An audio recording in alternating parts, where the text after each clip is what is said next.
There's no denying that the Disney-owned Marvel films have been great. In fact, some have been absolutely excellent. But there was a time not too long ago where comic book movies spelled disaster. Guilty. In a time when Marvel didn't own the film rights to its most popular franchises, other film studios started making films based on the properties, and boy, maybe that wasn't such a great idea. These films may have the Marvel logo at the start, but they are by no means the Marvel that we know and love today. Not only were they poorly made films, but often they failed to capture the essence of the superhero in question. Sure, there are great Marvel films made by other studios, but there are way more garbage ones out there, and we're gonna tell you all about them. Get ready for a giant dose of painful memories. But first, be sure to give us a like, and subscribe to our channel for more geeky content like this one. Can you guess the movie that these emojis represent? Stay tuned to find out at the end. Show mercy.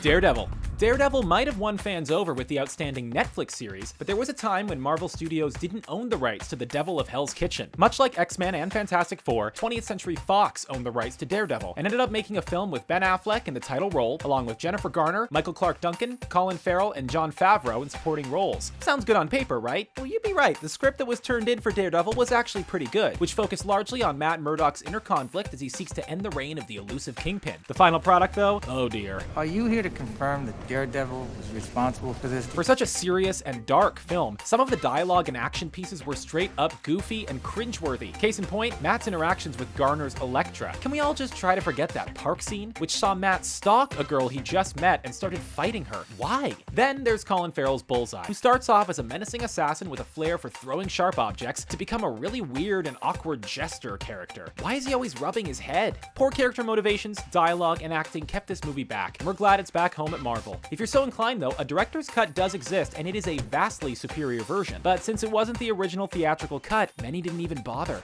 I had a terrible choice to make. I chose the lesser of two evils. X-Men III: The Last Stand. The first two X-Men films came out of nowhere and changed the playing field for comic book movies. Without the first X-Men movie, some might argue that comic book adaptations may not be as successful and as popular as they are today. Usual Suspects director Bryan Singer did a great job at merging comic book fun and serious modern issues like prejudice into a blockbuster film. That all fell apart in the third act of the original trilogy, however. Bryan Singer sat this one out, and Brett Ratner took on the mantle of directing the franchise. Therein lies a huge part of the problems. Singer did a great job at capturing the characters, making them feel like actual people with relatable problems, despite their unrelatable powers. Ratner decided to focus more on silly action scenes that totally derailed the tone and direction that the first two films established. Everything felt more for show this time around, and thus, the action felt empty. It didn't help that way too many new faces were added, and that Vinnie Jones's performance was so bad it bordered on torture. We all remember that one line, right? Don't you know who I am? I'm the Juggernaut! After a few years away from the X-Men though, Fox wisely decided it was a good idea to not only reboot the franchise, but to go back to the origins and simply recast everyone. Thankfully, when it comes to the X-Men films, there are more good ones than there are bad ones. Captain America did a pretty good job. Captain America. Captain America might be one of the most popular film characters and franchises on the planet right now, with Chris Evans' portrayal taking him from World War II to the political landscape of the modern day. Winter Soldier and Civil War are easily some of the best films in the MCU at present, but it's wild to imagine there was a time when the cinematic version of Captain America was awful. Back in 1979, Captain America made the jump to the screen with the help of CBS, who utterly ruined the story of Steve Rogers. We all know the story of Captain America by this point, the scrawny but courageous boy from Queens who gets infused with the super soldier serum and becomes a hero. It's a timeless tale. Not so in 1979 though. In that version, Steve Rogers is actually a wandering artist who gets chased off the road by a group of thugs in an attempt to gain some items that Rogers' father once owned. What's even worse is that his part of the story takes up 2/3 of the film's runtime. It's only in the movie's final act that Rogers dons the iconic outfit and does some superhero stuff, and we honestly wish he didn't even do that. Why don't you try it out, see what it can do? It's painful to watch, even by 1979 standards, and we're so relieved that the current films have done the character justice. Enough said. SpiderMan III. It's always a sad reminder looking back at the misfire that was Spider-Man 3. Sam Raimi's first two films in that series were comic book masterpieces that allowed for great characterization, effects, and story to blend seamlessly. Plus, J.K. Simmons as J. Jonah Jameson? Perfect. Unlike most modern comic book blockbusters, the Raimi Spider-Man films were largely shot in camera, so seeing a superhero film with minimal CGI is still impressive even to this day. Then, something went wrong.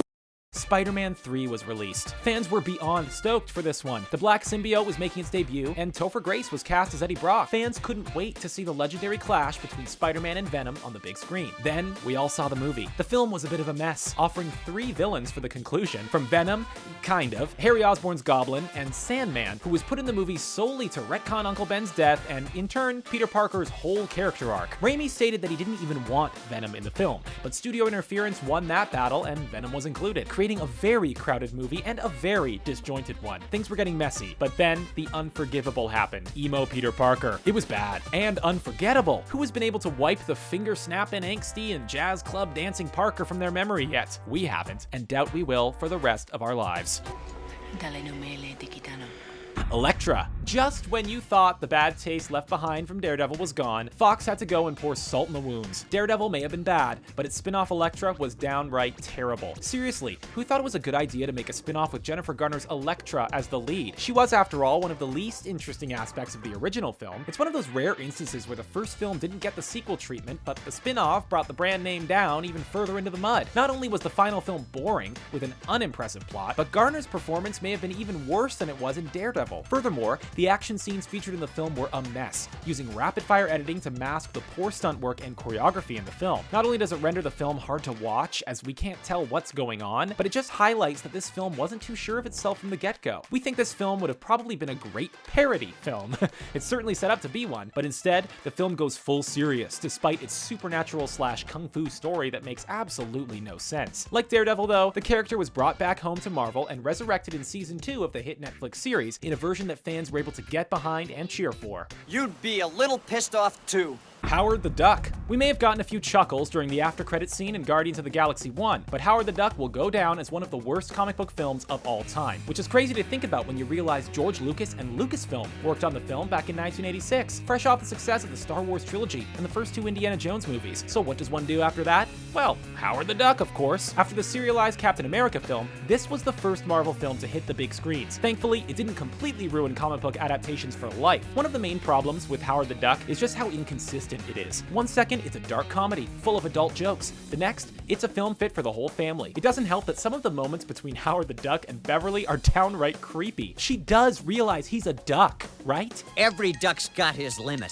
The film is Lucasfilm's lowest reviewed film to date. It was also a financial bomb, barely earned back its budget. Producer Gloria Katz stated that the executives over at the studio left the screening without saying a word, and rumor has it that a fistfight between Frank Price and Sidney Sheinberg broke out over why the film was even greenlit in the first place. No, man, I'm not hallucinating. Ghost Rider: Spirit of Vengeance. 2012 was a great year for comic book films. After all, this is when the Avengers first came out, a film that film critic Peter Travers would go on to call the Citizen Kane of comic book movies. The same can't be said about another comic book adaptation that came out that very same year. It's not your fault, you didn't know what you were doing. Ghost Rider: Spirit of Vengeance. The sequel to the 2007 film somehow ended up being way worse than we ever thought it could be, and was a serious reminder of how bad things can get and how far Marvel films have come. At least the first movie felt like it was trying. This time around, we had to wonder why it was even made. Terrible CGI, bad acting, awful directing, and worst of all in a comic book adaptation, lame characters all contributed to this movie being an awful experience. The rights to Ghost Rider were quickly extinguished and reverted back to Marvel a few years later, who decided to implement the character in the 4th season of their hit show, Marvel's Agents of S.H.I.E.L.D. In order to distance themselves from the poorly received films, the creators opted to use a different version of the Rider, Bobby Reyes, as opposed to Nick Cage's Johnny Blaze, and make use of the familial story that would accompany him. Thankfully, Reyes turns out to be a much more compelling version, and we hope to see more of him soon. Hey, my name is Spider-Man. You can call me Webhead, you can call me Amazing, just don't call me late for dinner, you get it? Amazing Spider-Man 2. We promise we're not out for Spider-Man. In fact, we love the web slinger and can't wait for his homecoming with Iron Man in 2017. But that doesn't change the fact that there have been some pretty painful Spider-Man experiences, and none more painful than Amazing Spider-Man 2. The film is single-handedly responsible for the need for the latest reboot. Director Mark Webb actually repeated many of the same mistakes Sam Raimi's Spider-Man 3 had, mainly having a convoluted plot and too many villains for our hero to work with. In this one, fans got to see Electro and the Goblin, again, and occasionally Rhino try to take on Spider-Man. Inside that movie, though, was one giant setup for a Spider-Man cinematic universe. Seriously, this film probably spent more time worrying about the Sinister Six and Spider-Man 3 than it did its own movie, which made many fans wonder why they were even watching this film. The worst bit is that it feels like no one is even trying at this point. The script was lazy, the story uninspired, and the villains uninteresting. It was heartbreaking to see the talented Paul Giamatti's terrible performance as Rhino. Andrew Garfield and Emma Stone as Parker and Gwen Stacy were charming to watch, Garfield himself previously talked about how unhappy he was with the studio interfering with some of the deeper character moments of the film, including cutting the entire Mary Jane Watson section. Garfield would later state that seeing how the character of Spider-Man got ripped apart by the studio broke his heart, especially as a fan of the web slinger. Here's hoping the Marvel Cinematic version starring Tom Holland fares better. Xmen Origins Wolverine. Fans were super excited when word broke out that our favorite mutant would be getting his own spin-off film, and that it would be the first in a brand new trilogy. Xmen Origins Wolverine was to be the first in a new line of spin-off films that would detail the origins of many of our favorite X-Men and villains. We may have gotten even more origin films if Wolverine was any good. Let's get it out of the way though. Hugh Jackman saves this movie from being a complete waste. The man owns that role, and he was able to get 2 more standalone Wolverine films after this one, concluding with the critically acclaimed film Logan. This film, however, was largely a mess in the script department, which was being written during the production. Acclaimed director Gavin Hood stated that he would sometimes get new drafts the night before the scene was to be shot. No wonder it felt so messy. The film did a poor job at making us care about Wolverine's backstory, giving fans a forced conflict that felt out of place in the X-Men's history. And then there's Deadpool. Thankfully, the character got his due in 2016, but back in this film, the character was completely and mercilessly destroyed from his comic book origins, something fans still haven't quite forgiven. I know, right? Heck, Ryan Reynolds had to take a stab at it in the Deadpool movie. Oh, keep them covered. Fantastic Four. It had to be. In the age of the Marvel Cinematic Universe, which has films ranging from okay to fantastic, it's still painful to see a superhero film that stands out from the rest in terms of being just so bad. We're not talking so bad it's good bad. No, we mean completely and totally bad. Sitting at a 9% average on Rotten Tomatoes, Fantastic Four, commonly known as Fan 4 Stick, is pretty much the bottom of the barrel for Marvel films. The dialogue was utterly painful, and the film was just plain old boring. It's one thing to have a bad movie that tries, but it's another when the movie makes no effort at all. Fueling the fire that surrounds this movie was director Josh Trank publicly denouncing the film prior to the theatrical release. He was getting a lot of heat for the messy condition the movie was in, but he took to Twitter and essentially pointed the finger at the studio, claiming Fox's interference in the project ruined the vision he had, and that fans will never get to see the version he had originally planned for. Needless to say though, bad-mouthing the studio over social media is never a good idea, and many believe the hardships behind the scenes lost director Josh Trank his Star Wars anthology film. If you plan on watching this one, even for laughs, prepare for something of a rough ride. Gotta say, it's fantastic. There you have it, folks. We're glad that Marvel Studios are in control of many of these properties again, and that for the most part, comic book movies are thriving. Sure, there's a few bad ones out there, but the quality of the rest vastly washes away all the rotten apples. Which Marvel property should Marvel reacquire next? Which film on this list do you think is the worst one? Let us know in the comments below. And how did you fare in our emoji question? The answer this time is... We hope you enjoyed our question today, and don't forget to hit that subscribe button for more sweet content like this on the daily.